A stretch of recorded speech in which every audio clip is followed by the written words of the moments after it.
Jason was 25 years old when he was riding his motorcycle in Connecticut and he had an accident. Find out what he did that made his case a lot more difficult to prosecute. Hi, I'm Erin Field. I'm a Connecticut personal injury lawyer with a statewide practice serving Connecticut. Jason was a 25-year-old guy in perfect health, riding his motorcycle one day when he got hit by a car.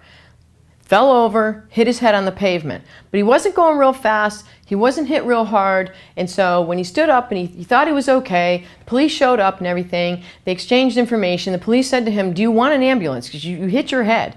And he said, no, I'm fine, I'm just going to get a ride home, I'll be all right, just put my bike wherever and I'll come and get it after. So this is what he did, okay? So he leaves the accident, doesn't even go to the hospital on his own.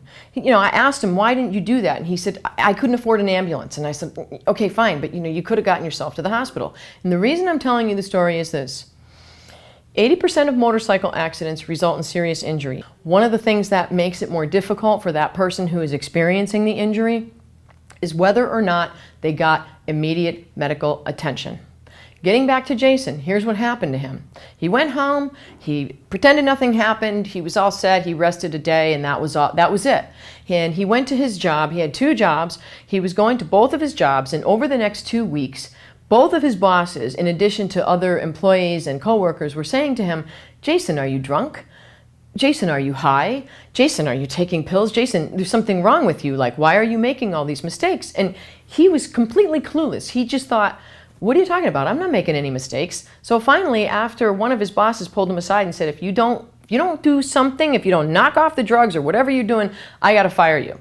And by the way, he was a bartender. So he went home, he talked to his friend. His friend said, you had that accident a couple weeks ago.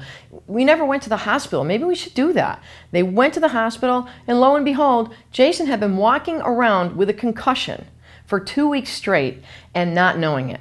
He felt fine, but he wasn't acting fine. He was acting in very strange and bizarre manners that made people wonder what was wrong with him.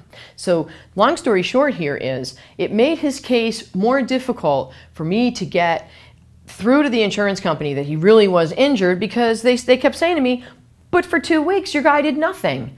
And it was kind of hard to counteract that with any kind of statement other than, well, he was a young guy. He's 100% healthy. He didn't know anything was going to happen like this. He didn't know there's anything even wrong. What do you mean? When the person doesn't know there's something wrong, how can they be held liable for that? The bottom line was, he was still able to recover for his injuries, but I'm of the firm mindset that had he gone straight to the hospital from that accident, they could have diagnosed this a lot quicker, and it would have been easier for me to get him a larger settlement. I realize you're watching this because you have questions, and here's what I want you to do next. Call me and we can talk about it. Just because you feel fine after an accident doesn't mean you are fine, and having immediate medical attention could be the difference between a long-term injury and a short-term injury. I'm Erin Field. I look forward to talking to you. Thank you.